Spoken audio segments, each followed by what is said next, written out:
Hello, welcome, good evening. Welcome to episode 7 of Keeping the Distance with me, Andy Brooks, and the original Waifs and Strays from the peak running community. We'd just like to reiterate our thanks to all our NHS carers and all the key workers out there doing a brilliant job to keep the country going at the moment. So thanks a lot to everybody. And I know we've got quite a few in the peak running community. One or two even ex-NHS people that have gone back to the front line to help. So really appreciated, guys. So tonight we've got a very special guest coming up. So we'll get on to that in a little while. But first, just to sort of catch up with the team. So Robert, what have you been up to? It's getting a bit Groundhog Day, really, isn't it? So I get up, I go for my bar run, and I come home, and then I still do an awful lot of faffing and talk to my seedlings. That's just become like a regular thing now. I'm actually talking to them, which is a little bit concerning, but they haven't complained yet. So yeah, that's about my day, really. Yeah. So you were one of the duo, along with Shorty, that went off to talk to our special guest tonight, Nicky. Yes. Yeah. You were particularly excited about that, I think, weren't you? Yeah, it's a bit crazy, isn't it? You know, you're sort of suddenly thrown into interviewing, which is not a skill of mine, a complete ledge. And she's sat there in a living room, and you're like, oh my god, I'm talking to you. Very strange. So yeah, it was a bit nervous to start with, but yeah, I think she got used to our weird questions. Yeah, no, it was enjoyable. I think it was just both loosened up a little bit as it went on, but no, it was brilliant. Yeah, as you say, I think she is a complete living legend. There's not really any denying that in the running scene nowadays, you know, and you know, I guess a lot of fame that she. Sorry, I'm just trying to control my desk. Well, a lot of fame that I don't think she'd realised herself, but I think in the interview she came across as the genuine Nicky. You know how she got into running, and she loves the sort of grassroots of the sport that goes with fell running and ultra running, and I definitely think she came across that way. I mean, absolutely. And I sort of first came onto my radar was, probably not that long after she'd started fell running back in the early noughties, and was just another runner that you used to see around and on the scene. And it's remarkable what she's done. And I think it was, I don't know what year it was. Is it 2015 or 2016 when she did the double Bob Graham round? And I was there that day running against her at the Yorkshire Three Peaks.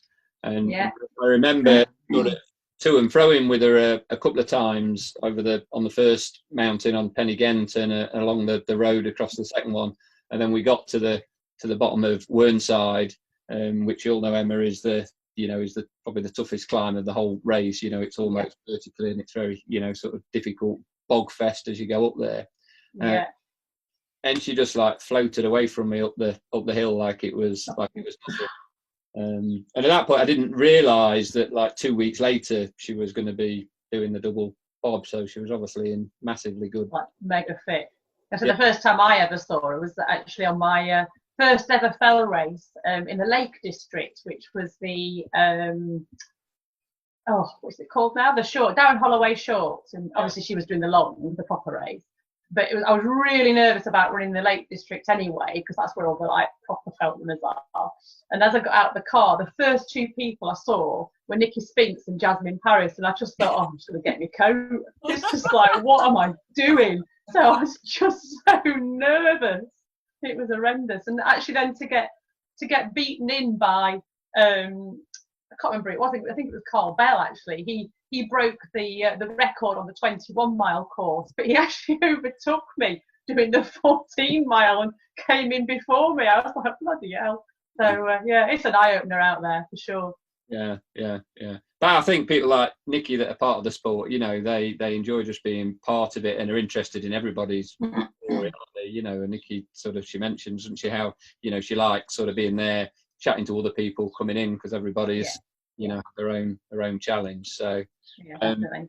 You mentioned there your first fell race, but I'm interested because on the little photo competition we do in our group last week, because we haven't got that many current pictures of people out on the trails. We asked people to sort of do one from a bit further back in their running history. So I was quite interested in this one that you shared. It proves that you were a bit of a tarmac banker once. I know. That's what we're going to call you now, road bird. I know. No, it was the Colin. That was literally my first ever race. It was a 10K. It was Colin Potter, and it was really hot, and I literally nearly died. And I think my head was the same colour as my top when I finished. It was so hot, it was ridiculous. Yeah. So yeah, it was and I swore I'd never ever do anything further than that, because it was so horrendously hard. And I just thought, oh my God, how can you ever even contemplate running further than 10K? So yeah, that was my first ever race. Yeah. But this is probably what people know you for a little bit more in more recent years, isn't it?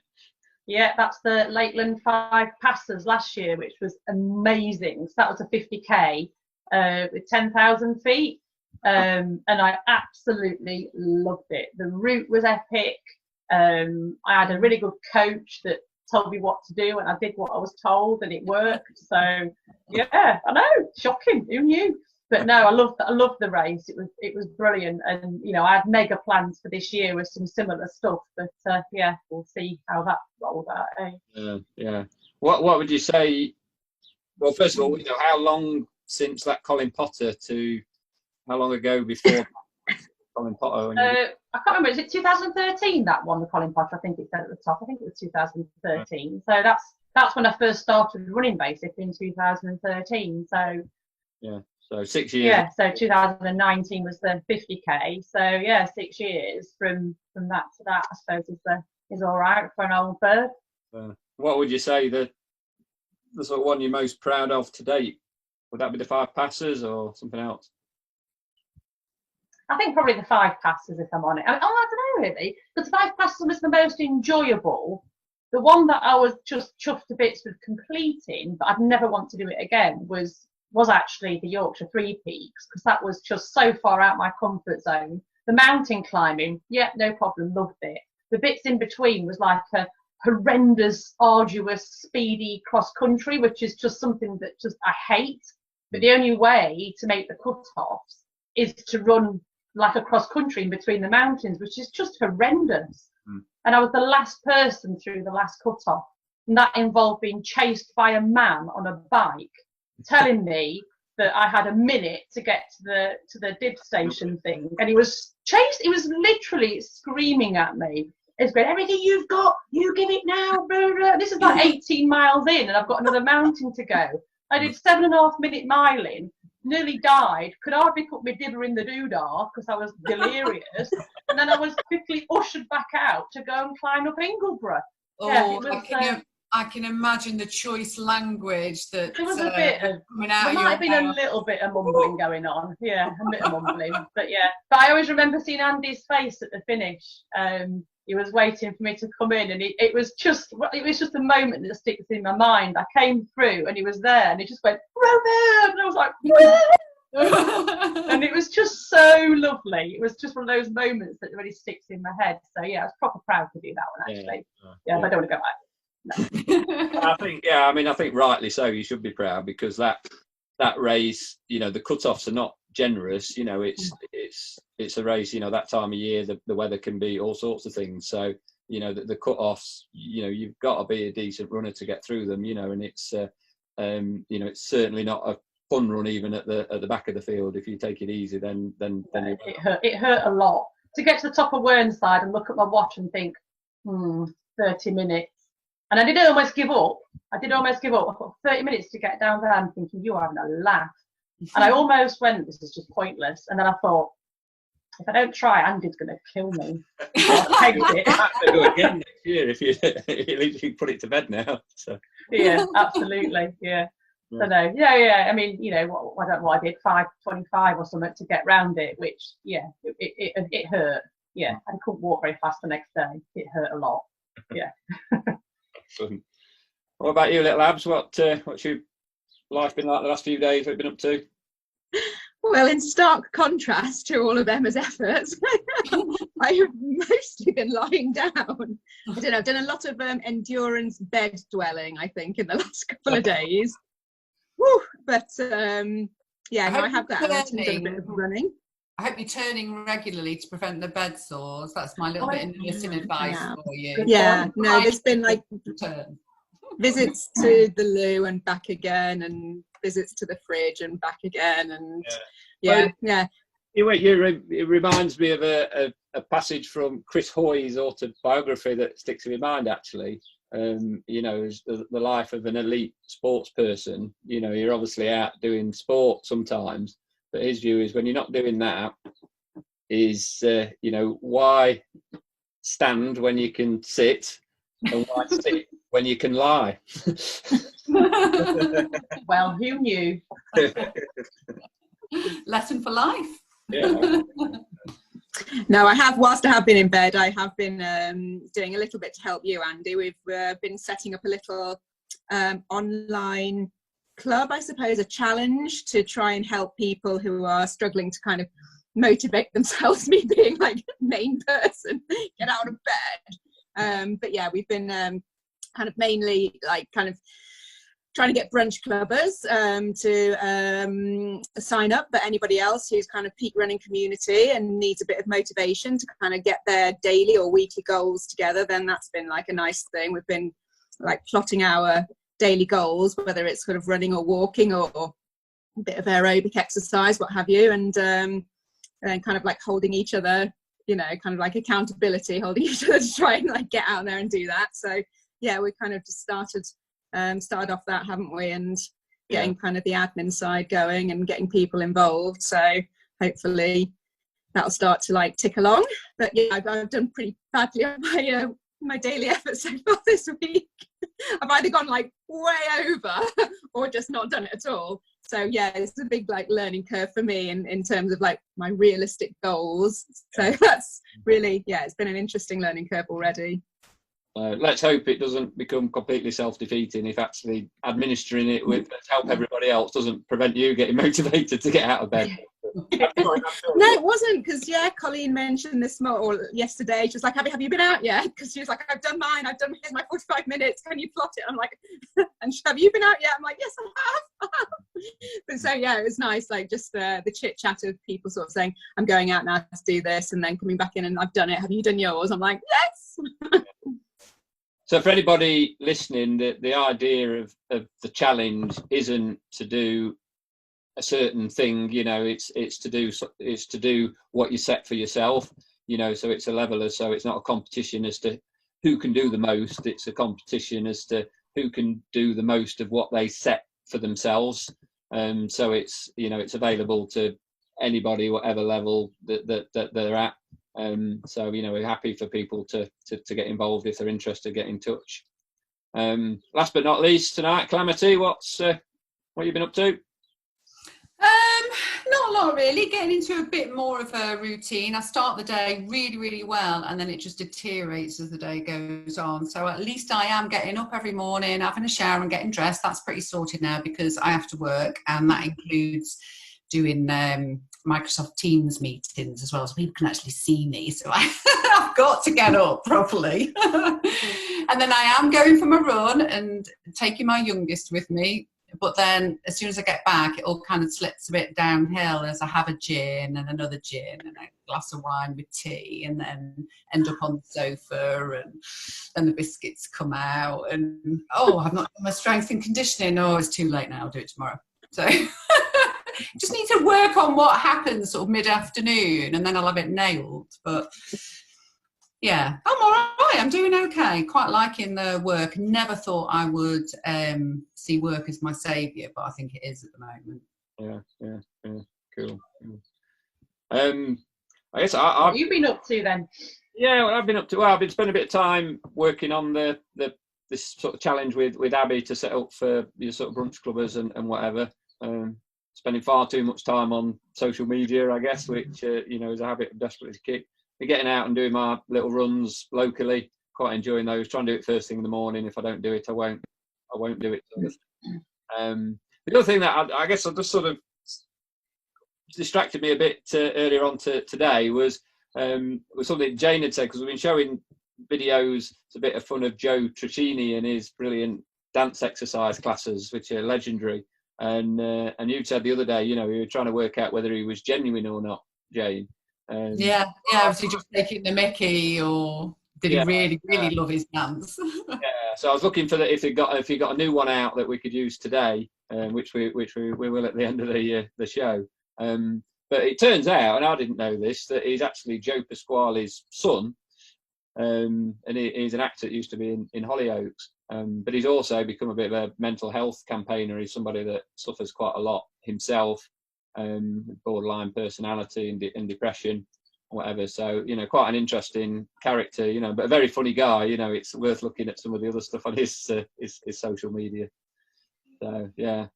So Ooh. I've been up to really. The other thing, talking of motivation, I was going to say when I was talking to Abby, but forgot, it was what we haven't come back to for 2 or 3 episodes is the single leg deadlift challenge, and our latest effort has been from little Abs herself. So shall we just have a quick look about how she got on? Yes, please.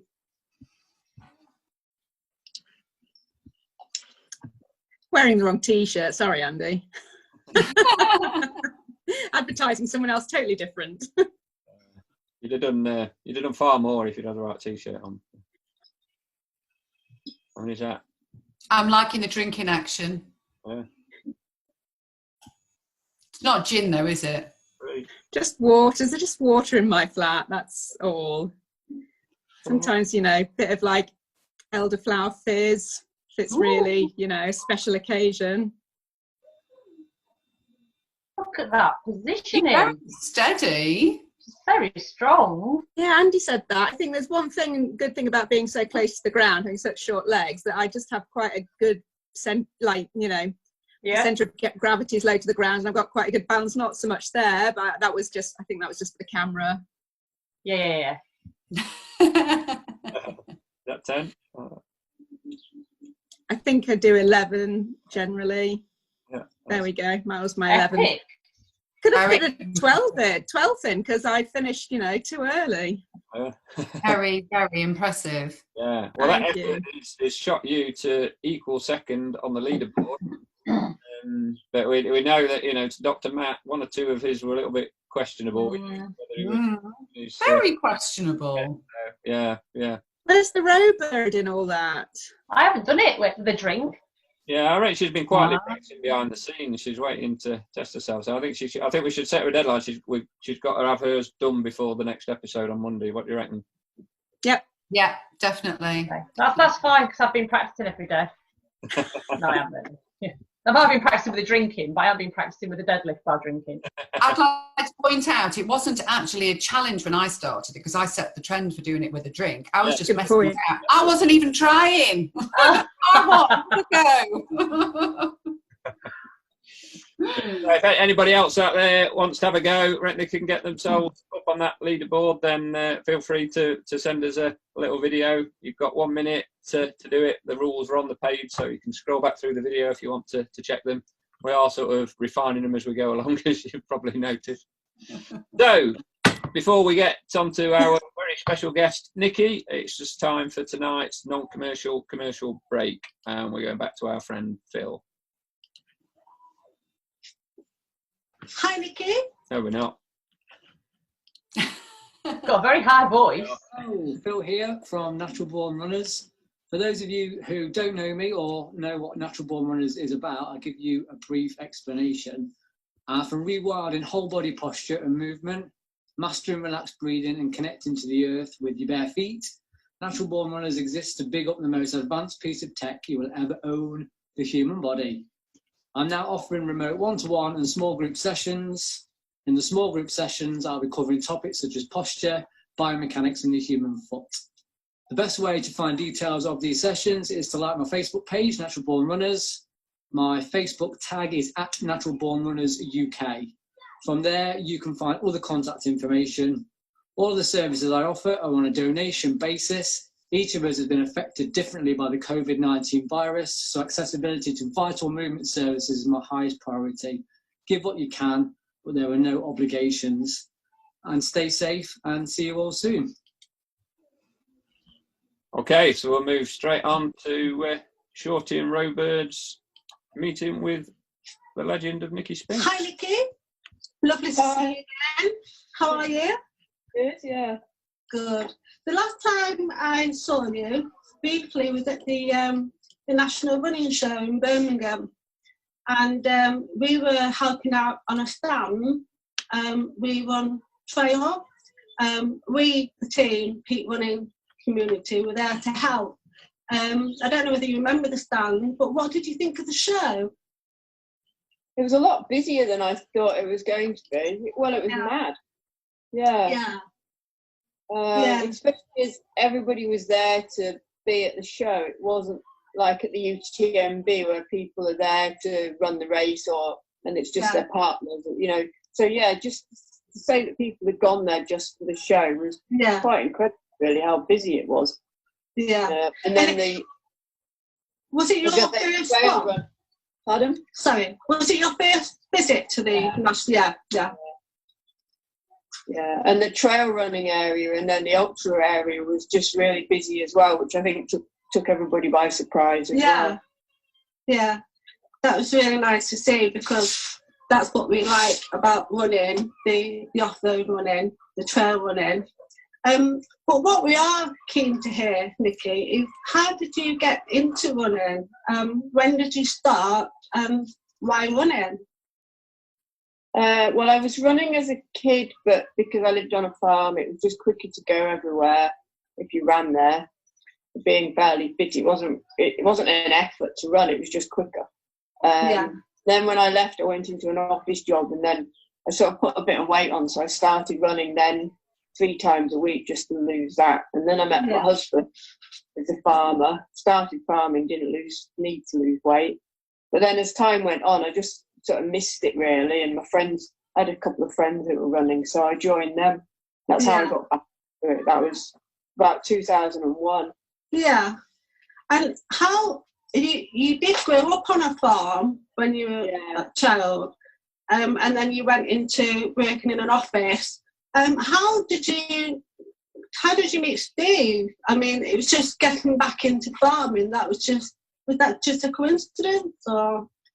Skydiving. Oh, okay. That's amazing. Yeah. Yeah, so I was living down in Welling at the bottom of the A1, and he was living here, which is Huddersfield, and he used to travel down the A1 to Doncaster, and I used to travel up the A1 to Doncaster, and we met at Doncaster. Yeah. Skydiving. Oh, right. So, chat-up line was, are you good at milking the cows? Is that how you got going? Well, I was trying to get out of office job into farming, and I joked, can I come and milk the cows? So, he said, you'll have to stay the night. Slick. That was it. That first night, I actually did. Well, second, we actually did have to come home and milk the cows, or to his house and milk the cows. He wasn't like fibbing. He had to leave and milk the cows. So. And going back to running, obviously your first fell run was in 2001. Were you pretty hooked after that? Was it a hard race? Was it something that you thought, wow, this is what I want to do? It was the Trunts, which is a small, it's a 4-mile little series run at Penistone. And I saw it advertised in Runner's World. And at that time, it only used to get about 30 or 40 runners. Now it gets about 300. And so, I went down to that. And I think I just loved it. And I loved how friendly everybody was as well. And how you just met in a field, and registration was out of a car. And you all just set off in the hail and the wind, and then got back and changed in your car and went to the pub. It wasn't. I'd done a couple of road races before, and it just didn't seem, as sort of serious as road races. Everybody was far more friendly, especially the women. So I just really enjoyed it. And I mean, I suppose being a farmer, really, it's just, a farmer wouldn't be running on roads. A farmer can read the land, read rocks, read mud, read weather, read how deep the puddles are. It's just natural that we should be running off-road, really. Yeah, absolutely. I mean, the records speak for themselves. You clearly are an awesome ultra runner. How do you juggle your time working on your farm and the training? How do you work around that? I think during the summer I don't actually get to run very much. I try and race once a week, and then during the winter I usually get in more running. As it happens at the moment, I'm getting in a fair bit of running, but it's just from home. I'm so glad that we can still run. And and farming, well, we're sort of carrying on as normal-ish. We're about to turn cows out this week, so juggling. And I've just got used to that. So in summer, I don't run very well in the heat anyway, so it suits me to do more of my training over winter, come out of winter quite strong, and then just maintain and do things over the summer. I mean, do you think this working on a farm obviously made you the runner that you are today, and that played a part in battling off the cancer too? Working on the farm makes you very resilient to, well, I was going to say to a lot of things, because we've been through BSE and foot and mouth as well, so we're quite well used to this sort of situation in a way, because it's just something that comes along that you're not expecting. It wallops you. You have to sort out how you're going to get through it. You then have to think, well, it's not going to go on forever. And once you've just sort of like gone, well, this is our life for a bit, you get on with it. I mean, I'm thinking of it's quite a bit like having cancer, So 1 minute you're just running away in the mountains thinking life's great, and the next minute somebody's telling you you've got cancer and you don't know how much more of your life you've got. So, like now I'm thinking, well, Christmas will be nice. It's not like I'm wishing this year away, but there is no point in thinking I might do anything in July or August but once you get your head round it, it's not actually it's a disappointment to start with. I had a fairly bad day on the Tuesday when he announced it, I think, or the Wednesday when it really hit me. Then I was trying to cancel everything and sort flights and whatever. But now it's just a bit like I'm looking forward to like doing it, and I think it makes you appreciate getting out so much more, doesn't it? It makes you appreciate everything. Somebody was saying about getting fish and chips the other day. It's like, wow, fish and chips. Granted, don't you? We can just go anywhere, get anything we want. Then all of a sudden, you can't, or you shouldn't. When you do get it, it's so much more special to get it, and you appreciate it. Absolutely. Is fish and chips your favourite meal? Hey? Fish and chips. I am missing fish and chips in a curry. But portion of curry sauce.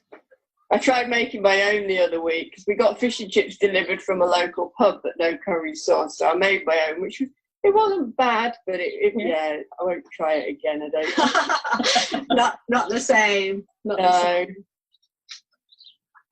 Going back to the farm, because obviously that has made you who you are, a strong runner, and the weather conditions, etc. Do you work long hours? Do you have to get up at a silly hour of the morning?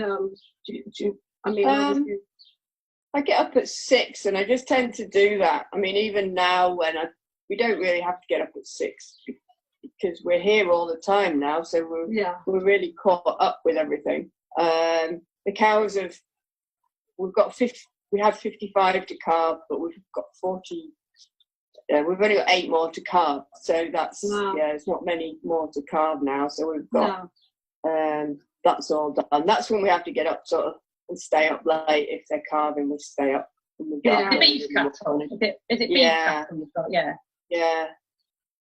So the calves stay on their mothers. So really the crux is getting the cow calved and then getting the calf mothered onto the cow properly.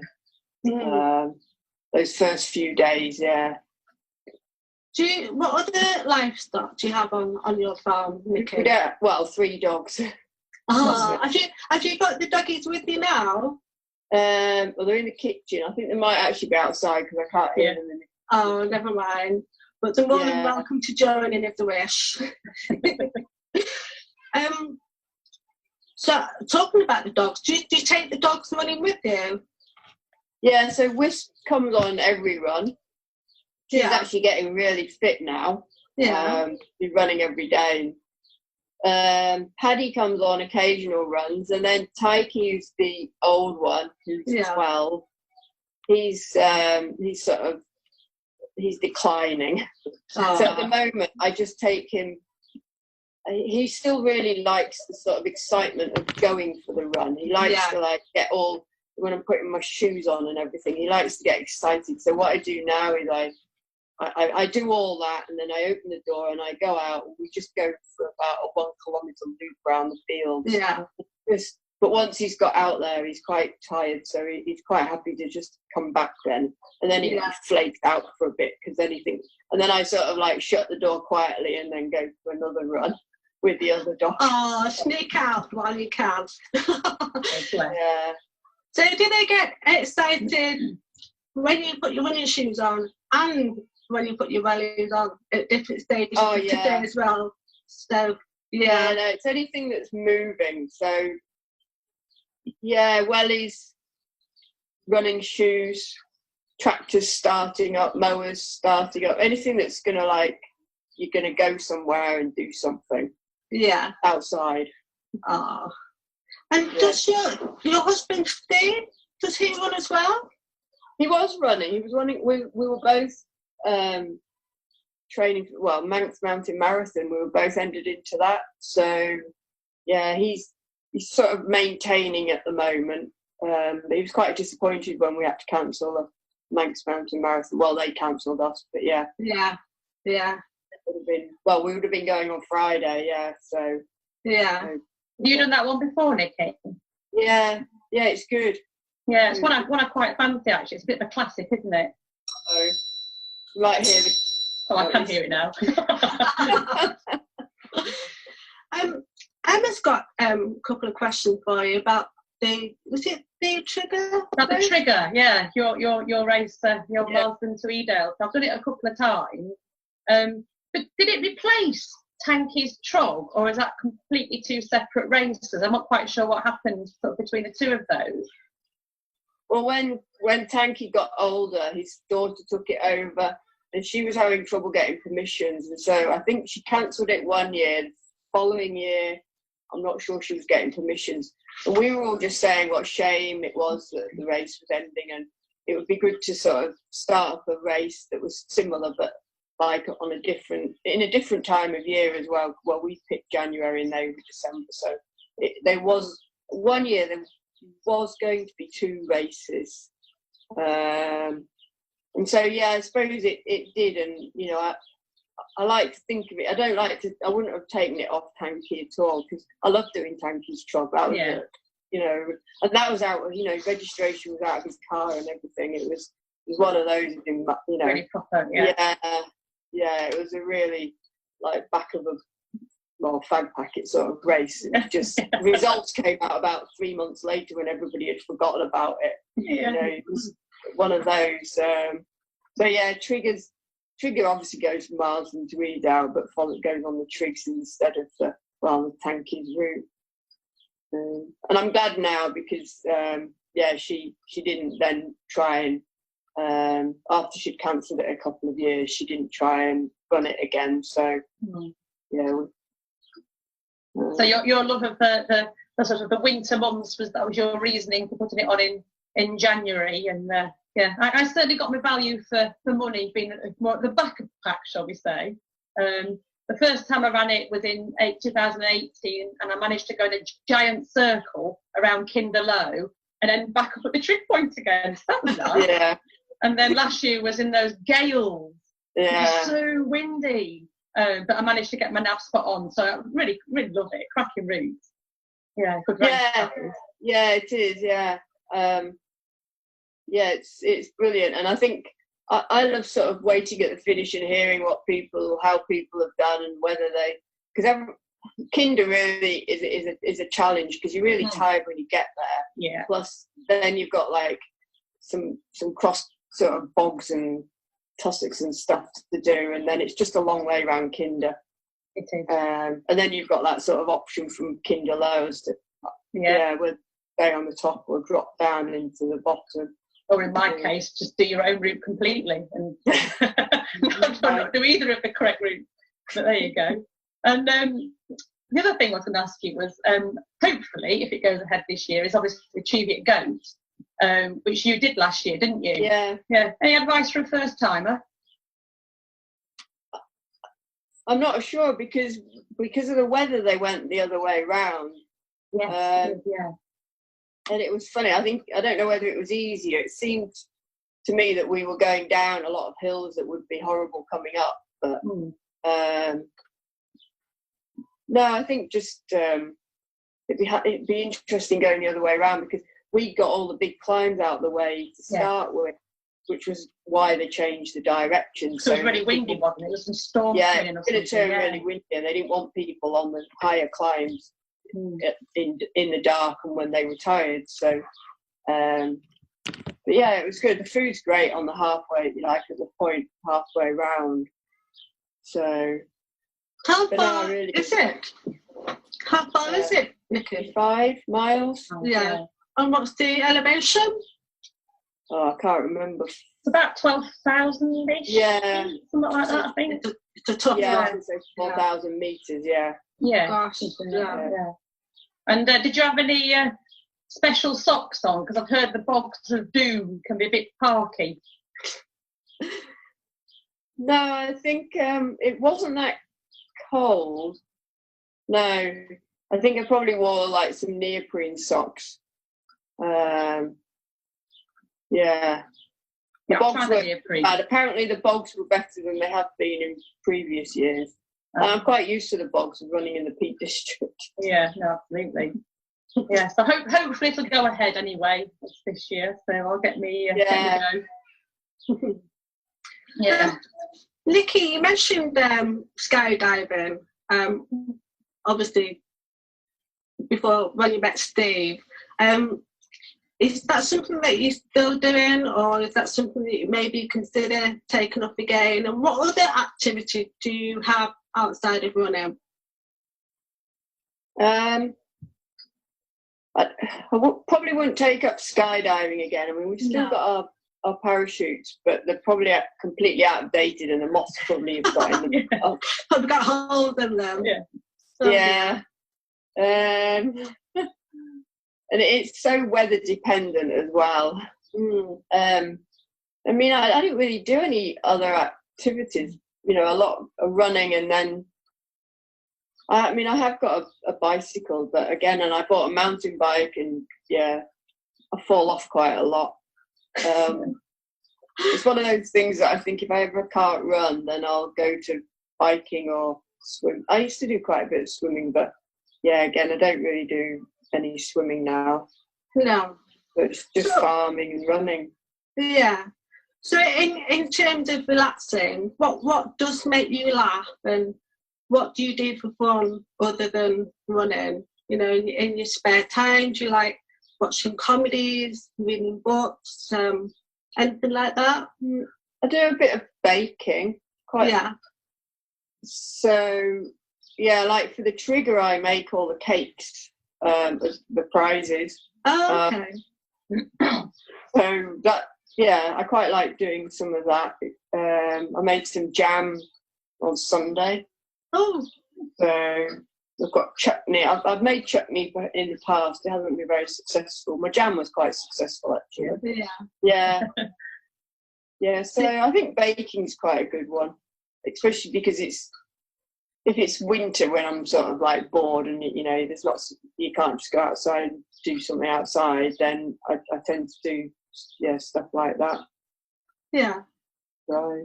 Well, it's quite therapeutic, I find, cooking, isn't it? It occupies your mind for longer than you think. And, it's quite nice to relax too. Yeah. You could have. And then, of course, if you've ever made your own cake, like a lemon drizzle cake, and then you buy one, you think, what on earth are they put in this cake? It's so tasty, just really sweet. Yeah, so yeah, then definitely. it's a double-edged sword, really, because then you find you can't buy the cakes that you know you can make that taste better than the ones that you buy. Yeah. No, definitely. Same with all cooking, that I find, though, isn't it? You make your own stuff, and then you spend a fortune on buying something. You think, could make that half the price, and it tastes better. Yeah. What I find, and what I do enjoy seeing, is when you're going on off-road running on the trails, you sometimes see a donation box where Nicky, you could sell your jam at the foot of at the gate of your farm, a donation box with Nicky jams for sale. Because you find that, don't you, sometimes when you go off-road, there's egg boxes or jam, pickles, which is lovely. Yeah. Just a food for thought. You've done some really epic stuff and lots of experience and challenging runs under your belt. Do you feel you need a challenge to keep you motivated to run, or would you be running just for pleasure anyway? Yeah, I think I quite like a challenge. I think so. I find out I like a challenge, and then I'll have a challenge and I'll work towards that. And when it's over, I then like a month or so when I don't have a challenge, because it's quite stressful just getting all the training as well. But then usually the things that I do take a lot of, like, you have to shop for what you're going to eat and shop for all your kit and try it all out. And then if I'm doing a run, then you organise everybody to turn up and everything. So it's quite nice afterwards just to actually think, I don't have to organise anybody or anything for a while. And then when I get do you like a good list? Hey? Do you like a good list or a spreadsheet? Yeah. Not really spreadsheets for organising people, but spreadsheets for schedules and things. Lists for what I've got to do.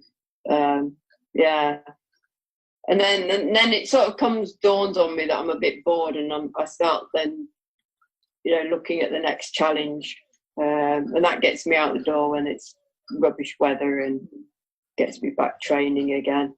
Yeah. We as runners, as you know, sometimes we get the odd pain and the niggles from time to time. Do you come across that yourself, where you have a niggle and an injury? How do you overcome that? Do you do your strength in your conditioning? Do you see a physio? Do you have a massage to keep those niggles at bay? Yeah, I've got a physio. In fact, I had to cancel. I was supposed to be going today. Well, I think we cancelled each other. It wasn't going to happen. But yeah, I've been seeing her every 3 weeks or so. And then because ever since winter started, I started doing some more speed work, and my hamstrings have been tight this winter. So I've been doing quite a lot of stretches. And then I have set, especially now, I've done a plyometrics plan for myself, and I'm doing that as well. I started it with the view that I could ramp it up a bit if we ever got to sort of total lockdown, which is we're not at that point yet. But I do find that doing plyometrics does really help my running, actually. It's something that you can do in an hour when you're cooking. Yeah. Because the problem with cooking is I tend to leave the kitchen and then it burns. I now have a rule that when the cake goes in the oven, I'm not allowed to leave the kitchen. A reason or a way of staying in the kitchen. Yeah, I'll go away and I'll go, what's that? Smell of burning. Do you ever have words with yourself when the going gets really tough? And what words are they when you're running a race or whether you're doing a recce? Yeah, I mean, it's mainly on the rounds, because you see, on the race, I wouldn't give up if I'm still going and within the time scale. I just wouldn't.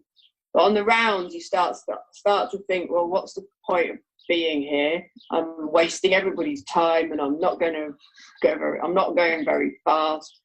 And I think that's what it's not that I can't finish. And I think that's when I start telling myself off a bit, because I just think that you're just feeling sorry for yourself, and it's only you everybody's here for you, and now you're ruining it for everybody else. So, just get on, frame yourself and eat food when you don't want to, and get on with it and finish, and then everybody will be happy. Have you ever entered a race or started training, and have you regretted it? You've regretted entering that race, and you think, oh my goodness, what have I done? Have you ever come across that sometime? No. There was a period in, I think it was 2011, when I did too much. I'd done the Ladies Lake District 24-hour round, and then I did the Tranter round, and I went to do the Pyrenees. And as soon as I set off on the Pyrenees, Grand Raid Pyrenees, it's 100 miles, I knew I was too tired. I'd overtrained, and my legs just felt shocking the first 2 hours. And I think I told myself I was third, and then the second woman dropped out, and then I overtook the second woman, so I became first. And then I told myself, okay, if you drop to fourth, you're allowed to drop out. No pressure. Yeah. And my brother was there. He'd come out to support me, so I felt really bad that I wanted to drop out, because he was there, and that's what kept me going, really, the fact that he was there. And then after that, because that was in August, it took me till like November, December before I felt like recovered again. So I've always been careful since then not to put too much in, to only like put 2 big things in a year, really. Because some people quite like, I don't know, plodding along, feeling terrible all the time, but I don't.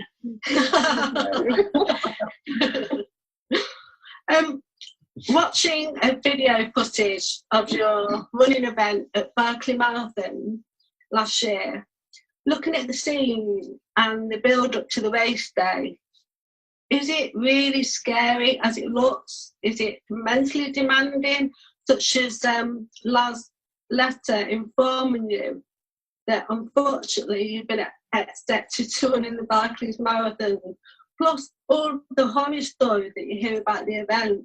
Is it, I mean, once you were there, was it how it seemed scary and, you know? It was daunting, and I was glad to set off and just start doing it, because the build-up is really stressful. Yeah. So yeah, I think it was more daunting than actually sort of scary, but getting your head around all of the different things that you have to, or you're not getting up. Yeah, you don't know where you're going. You're getting this watch that doesn't tell the proper time. Yeah, you don't know when you're starting and all that. And then having to collect these pages out of the book, and if they're not all there when you get back to labs, you're disqualified because you haven't got all your pages. That I found that quite stressful. But in the end, you're just really careful with your pages, put them away, not drop any on the floor. So yeah. So and the map itself, I mean, you didn't know what you were up against, you didn't know the route or anything. So once you're there, you get the map, and that takes some working out. Because on the Friday, so we got the map on about lunchtime, I think. So you don't have very long to really study the route. No. So what does the map look like in comparison to like an OS or a Harvey map? Is it dead vague? It's their state park map. So I'd bought one before. Well, I bought a few. You mark your own map up. But they're not the same quality as if ever you've been into France or Spain or any of those maps, they're not the same. We're spoiled in this country. Harvey's and West were really, really spoiled with the detail that they put on. I mean, this map had loads of campsites marked on it, but they were were blooming huge. You know, if you got lost in that area, there's like a kilometre that's just blobbed out by this big campsite sign right underneath where you are, you know, right over the top of where you're trying to see if there's two streams meeting or whatever. They don't seem to give a monkeys about covering up the detail underneath with these great big campsite signs. Yeah. When we got to one of these campsites, it's just a clearing in the ground. It's not actually a campsite with toilets or anything like that. There's no facilities there. It's basically just a bare patch of earth. So to actually make such a big deal on the It sounds a bit over the top. Yeah. It's a shame it got cancelled this year, and hopefully it'll be back there next year, Nicky. But on the buses on the video, I noticed that there was a time when it was quite hot during the day, and then it went really cold at night. Is that something that you could overcome for next time, wearing the right gear or more clothes? It's just such an extreme change of temperature that we're not used to in the weather. It's either cold or wet or windy. But going from one extreme to the other has quite an effect on your running. So how would you prepare yourself for that next time? I'd just taken more warm clothes, and I think, I would have just carried them out on the nighttime leg, whatever the weather was forecast to be, because it was never forecast to be that cold. And I think even if it had run this year, it was hot again, and then they had thunderstorms. So it's quite usual for it to change like that. Yeah. I think I can't cope anymore with the heat than what. I was going to go out a bit earlier this year to try and obviously maybe acclimatise to the temperature. So and maybe try and find out where the rest of the routes are. Yes, there are some trails in the park that you are allowed to run around before the race starts. Oh, okay. Do that. Yeah. I always find reading your articles and your race reports really interesting. Have you ever thought about writing a book? Well, maybe. I started one and then just got like about 5 pages in and I didn't know what to write again. So I don't think I'm going to get bored enough on this whatever we're calling it, sojourn out of running to get back into writing the book. Would you ever attempt the Spine race? No, I think I went on the Pennine Way a few years ago to see if I wanted to do it as a challenge, like the full Pennine Way. It just, I think to actually push yourself in anything, you've got to want to do it. You've got to want to be there. And the Pennine Way just doesn't. Yeah, there's a fair bit of it in the Cheviot Goat.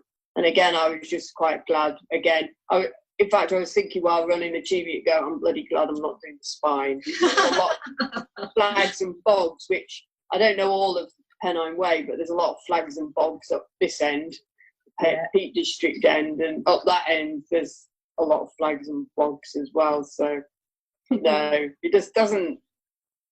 Plus, I always like to run the Trigger, which is the same day. Whenever I meet those Spine races, because we go the opposite way on the Trigger, and I meet them, and they're only just coming out of Edale, and they look shattered already, and I'm thinking, God, you poor souls. I know. And they've got the massive rucksacks on. You feel like you're really ill-prepared in comparison, and you do think, absolutely, when I've done that, I think, oh, God, no, I'll stick with this thing. They were ever so nice to us, weren't they? I mean, I think it was like we were trying to get out their way because we knew that they needed their energy, and they were trying to get out of our way because we were racing, but then so were they. But it was actually, there was no conflict, which was really nice. No. The only time I've ever felt fast.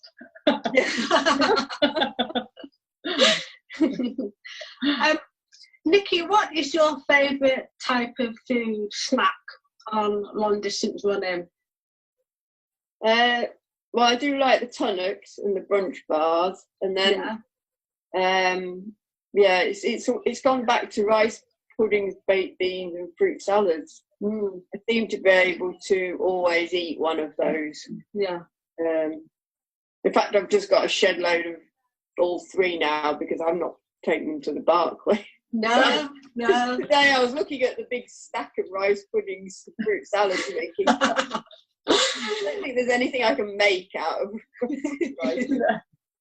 But at least you've got food in the cupboard. That's the main thing. Talking about food, I know you like a good curry. How hot are we talking? Vindaloo? Spicy? Madras? So I don't stretch that. Maybe Madras, often a Madras, especially if I know the curry place, because a Madras can get a bit too hot. But no, it's always Madras type hot rather than I've never tried a Vindaloo. But no, I do like spicy food. In fact, I think that's one not very great thing about going to America. Their food isn't that spicy. Maybe I should try to find a Mexican while I was there. But I do like the Indian food culture in this country. Being a cancer survivor, how quickly were you able to get back to running after your operation in July 2006? It was 3 weeks after the mastectomy. I was back doing the trunts. I'd probably run a bit that week, but only a couple of miles. And it was really hard. Physically, I was obviously recovering from the operation 3 weeks after the operation, but it just still felt good to be out running and taking my mind off the fact that I could have cancer. Yeah. Well, it's brilliant that you're doing all this running, and we're totally in admiration for you. Who do you most admire in the running world, and why? I'm not sure really. I don't. Yeah, it's funny because I could look at straight away. I would sort of think, well, there's Jasmine because she's so fast and she's just breaking records, men's records as a woman. But then there's Wendy Dodds, who's just, when I first started running in the Three Peaks fell race, I think that was one of my longest fell races to start, and I sort of running alongside her, or we were climbing Whernside together, and she was really encouraging me. And then at the end, she said, "Oh, I tried to keep with you, and I was catching you here." And I thought, she doesn't know who I am. I mean, I knew who she was. So she's always been like that. She's always been really encouraging. But then I can go to a park run, and I can just see all the people that have got themselves out of their beds and trundled down to the park run on a Saturday morning. And I think even though I've finished and I'm clapping you round, you're still out here trying, and I think that's what I admire most. Really, it's not really where you are; it's that you're out there trying.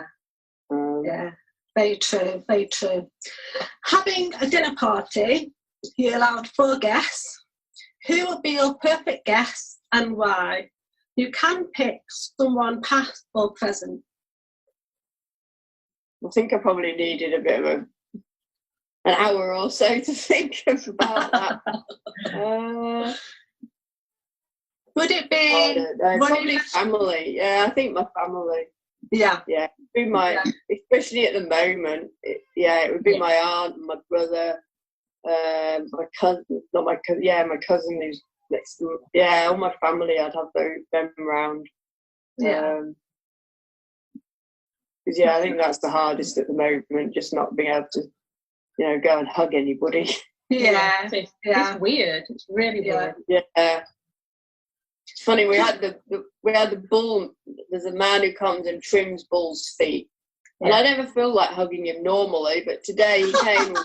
We were doing we never get that close to him anyway. He's my farmer. But I just sort of felt like hugging him as he went out the door. I was just like, oh. Yeah. Say, see you again, see you soon.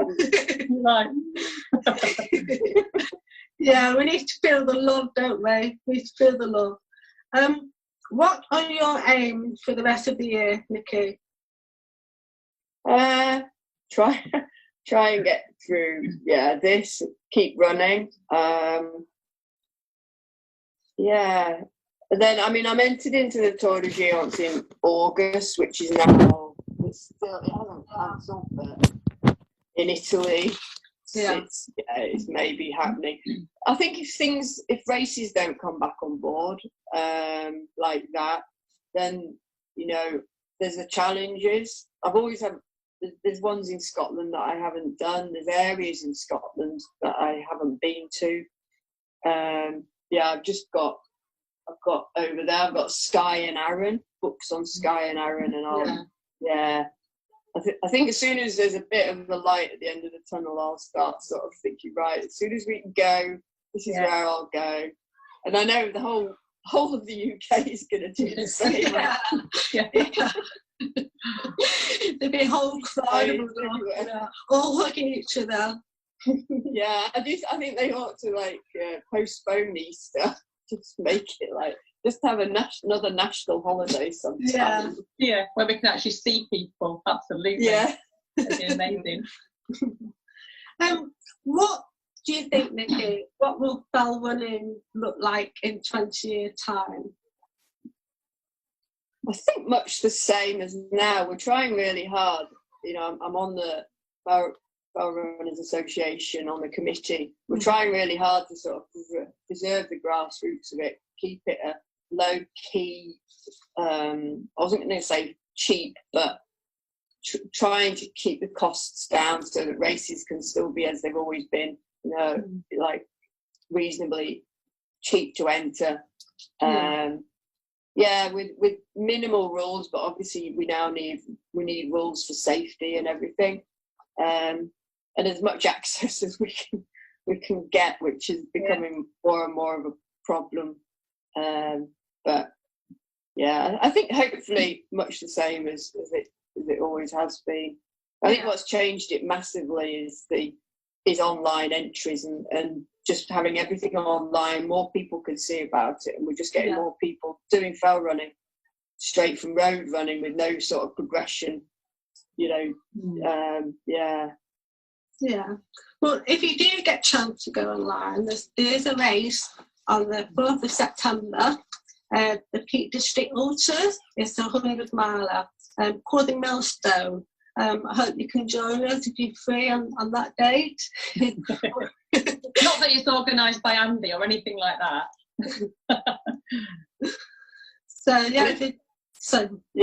September's when the Tour de Géants is, but who knows? I don't know where. I think at the moment I'm working towards the end of April and see what May is going to be like. Yeah, it's difficult to plan, isn't it, at this moment in time?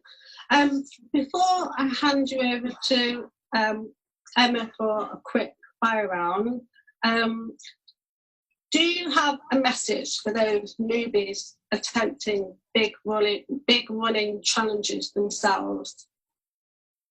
I think just take the steps up. So if you can do a marathon, then enter a 30-mile, especially trail race. If you're swapping from road to trail, then don't just go, I can do a marathon, I can then run a 60-mile trail race, because you probably find you can't.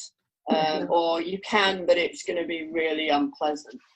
I think that's what I did, although it seems like I've gone from running a 4-mile trunks to doing a 100-mile and the doubles. I haven't.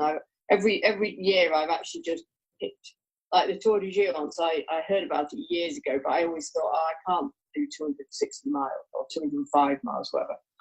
So I've worked my way up, and I think that's the way to actually, to do it without injuring yourself for good, and to do it so that you learn each time and build on that. So I think also your background, Nicky, I mean, people think, you did some running and built it up, but looking at your background in farming, I mean, that's really physical, and all that walking, you've got a mega strong base aerobic fitness before you've even started running, really, which is why, other people get injured because they think, she did it, I'll do it. But You haven't really, have you? No. I think you're right. Because even in summer, the first hour we spend every day is just walking around the fields in our wellies or just checking on the cows, and we don't even think of that as work or exercise, because it's like doing the washing up. You just have to do it every day. Yeah. But it's easy to forget about, isn't it, with people that aren't involved in that kind of work. People just sort of don't realise, just how fit you really are.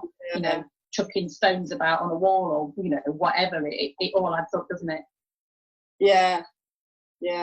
So I mean, just handling cattle and just doing everyday jobs with it. Yeah. Excellent. Right, so Emma, are you ready? Right, so this is just a bit of fun, okay? So it's a quick fire round. Silly questions. First answer, yes, no, or what have you. It's just silly. So, right, you ready? Moorland or mountain?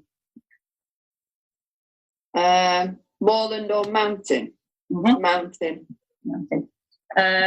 Favourite UK mountain?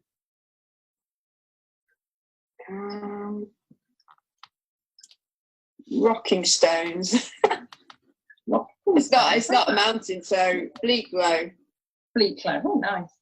Favourite animal? Dog. Marmite, yes or no? No. Favourite uphill or downhill? Uphill. Tea or coffee? I always have both. You've got to pick one.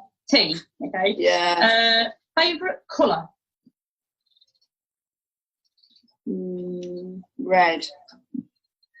Favourite season to run in? Spring. Pineapple on pizza, yes or no? Yeah.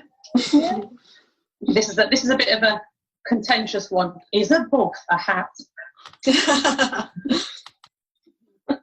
Yes, sometimes. And Peak District or Lake District? Yeah, Peak District. Ah, nice, excellent choice. That's the end of those questions there. So your grilling is over. So you've been marvellously well to answer all our questions. Did I pass? Thank you very much. Yeah, thank you, Nicky. It's been lovely chatting to you. And I wish you all the best for the coming year. Thank you. Thank you. You're welcome. All right. And now Andy, back on the Zoom. That was brilliant. Well done, Naughty and Raybird. Yeah, it was really good. Yeah. What did you learn much new, Raybird? Yeah. Not from listening. Like pineapple on pizza. What's going on there? She doesn't like Marmite. I mean, come on. Marmite's like epic. Everyone loves Marmite. No. I have to agree with Nicky on that. Marmite is just, oh. It was really, really, really nice chatting to her, and I hope it sort of came across okay, and you learned some stuff. Yeah, it's good. Definitely, she's just so grounded, isn't she? She's such. I know. Yeah. Well, I think a lot of the runners aren't they? They are celebrities because they've done so well in what they're doing, but generally speaking, they're all pretty grounded, normal people when you get to speak to them. It's not like celebs who are famous for nothing. No, exactly. It's just as happy to talk about her cows and dogs as she is about her running. Yeah. It's just as much enthusiasm, really, which is quite interesting, really. Yeah. Might have to try doing some plyometrics while baking. I want to know what jam she'd made. What flavour jam? I can't remember. We did talk about it a little bit afterwards, actually, after we stopped recording. I can't remember what she said. Can you, Andy? No, I'm sure she'll know. Yeah. No dogs. I'm very sad. I didn't get to meet one of the 3 dogs. They were outside. Yeah. Working dogs. Fair enough. They're working. They're busy. They can't just have time off,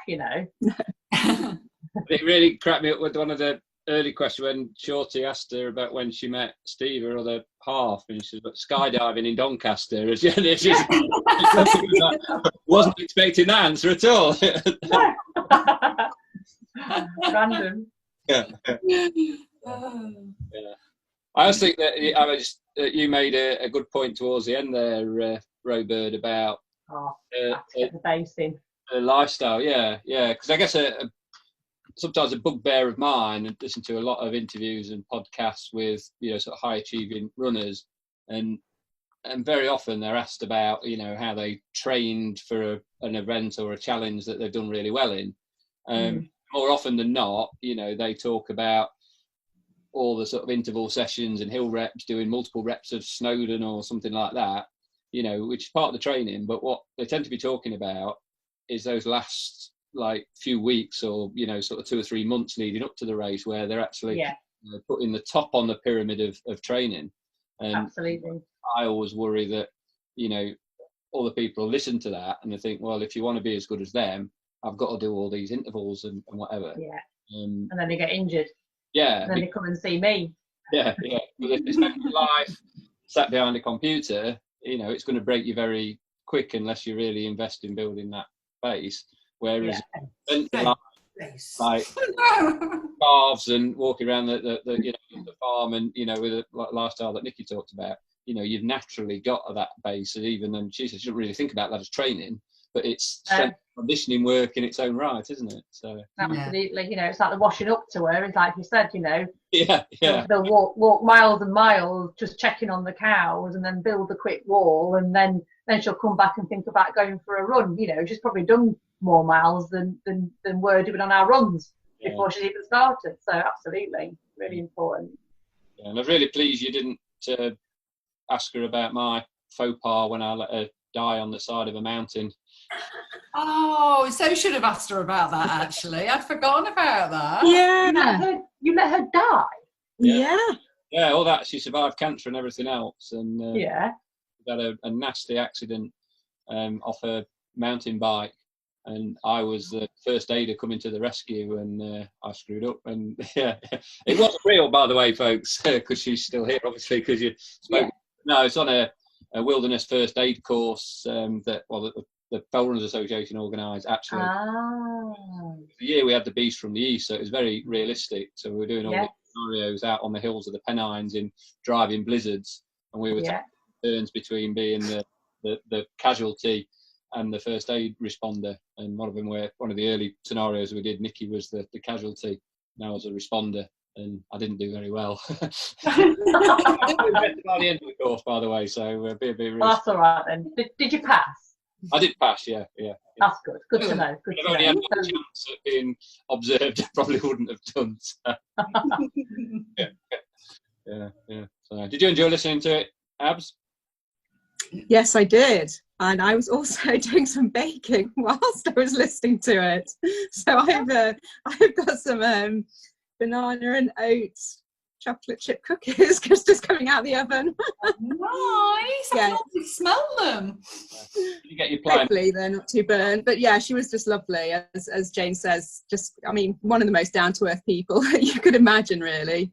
And I loved hearing about some of the races I've never heard of, which was I'm going to have a bit of a read up. I'm not, obviously not going to be doing them, but I hadn't heard some of the things that she spoke about. So I was quite intrigued. And I also was I was considering doing the Manx mountain marathon this year, the half though. So I didn't realise she was also going to do that, or she did it last year. So it's a great race. That I did it myself quite a few years ago, and it's sort of one end of the island to the other, or halfway across the island. But great scenery. So I suppose we better wrap this up for today, folks. I guess we should. Yeah. So well done again to Shorty and Robert for going round and giving Nicky a grin there. That was great. I just want to reiterate, anybody out there that's got a small business in the running and fitness trade, part of the objective of this is to be able to give yourself a bit of a showcase. That's totally free. If you want to do a little video, we can put it on the non-commercial commercial break. Just give us a shout by whatever means you can, apart from coming around my house. So we're back again on Monday, Easter Monday, although it doesn't really seem like Easter at all, does it? We've got a couple of guests, all being well, coming in to chat to us on Monday. Also a couple of really inspirational and interesting in people. So sort of watch out for a bit more information on those. So, as we said, we're going to leave you with the very talented Joe Pasquale. Not Joe Pasquale. Joe Tracey. Joe Pasquale is his dad. Hi, hope you're okay. I've been told that pasta duck is pronounced pas de deux, so sorry about that. That made me look silly. Here's some hip hop.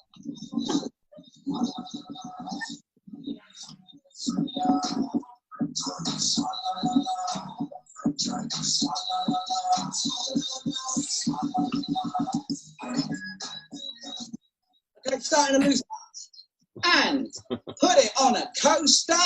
Immodest reptile into Baba Ganoush, bag for life. Goujon, chimpanzee, pull it forwards. Ainsley Harriet, Ted Baker's real name is Ray. Really catch the lip on that. Wait! Pick up your ferrets. Now, we're going to get a we're going to go straight into squeeze the ferrets. Squeeze the ferret. Look at your hands like other people. 11 herbs and spices. Pull up your mum. Everybody do this for a bit.